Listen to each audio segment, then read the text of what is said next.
Today, the future of Palestinian children in Gaza is extraordinarily bleak.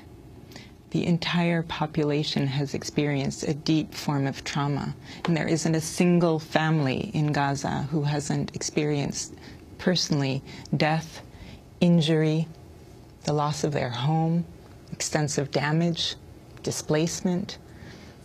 The psychological toll that has on a people, it just cannot be overestimated, and especially on children. I've met children who have experienced extraordinary wounds, who have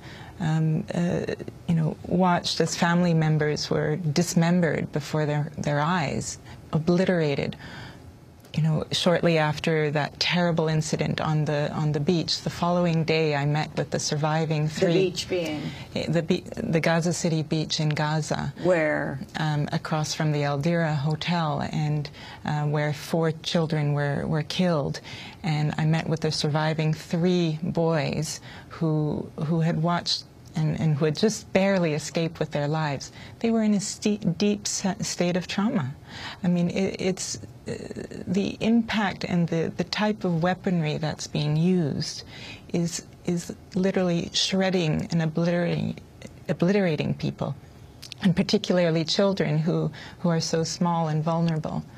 And all of this is coming on top of an already deep wounds from 2 previous conflicts. So the 7-year-old child has already had to live through that and is now exposed to having all of these fears and frustrations and anger and emotions and reliving loss on top of what's happening now. The conditions right now that are being allowed to perpetuate in Gaza and are in fact being gravely exacerbated really are dictating the future for these children, and it's extraordinarily bleak. How is a child going to cope with and have any kind of sense of optimism or sense of a future possibility and the value of continuing with their studies under the conditions of the occupation and with this 3rd cycle of violence?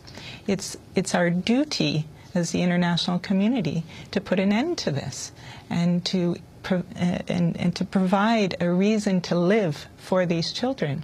14-year-old Gazan, a young girl who I met just shortly before last week.